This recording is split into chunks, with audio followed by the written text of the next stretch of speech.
in Washington, where I stand, everyone seems to believe that China poses a threat to world stability. And the first thought that comes to my mind is the world that stable? Really? So I don't think China poses a particular threat to world stability, but certainly it poses a threat to the world order. The world order as it stands today is dominated by the US, and of course Europe is in second position. That's why the head of the World Bank is an American and the head of the International Monetary Fund, the IMF, is invariably European. And everyone else, people with my passport or people with the Chinese passport or people with passports from African countries, play second fiddle. They can play in the orchestra, but they'll never be the conductor.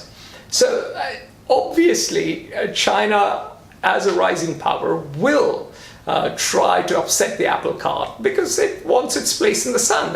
From a Chinese point of view, they were the world's biggest economy for most of human history.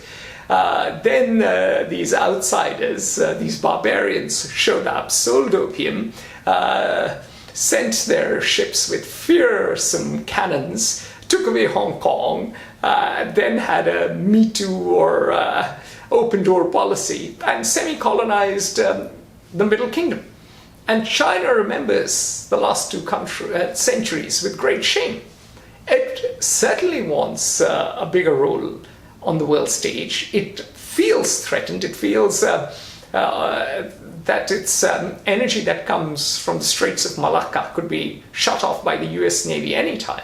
And so the Chinese are responding with the Belt and Road Initiative. They are building islands, and they're doing what every emerging power has done in history. The Germans did that when the British were top dog.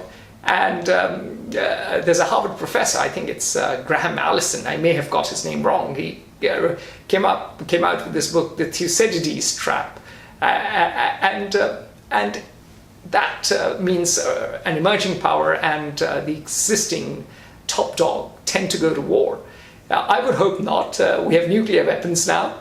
But certainly, the future of the world depends on the wisdom with which the US handles the rise of China and the patience and maturity the Chinese leadership show in challenging the status quo.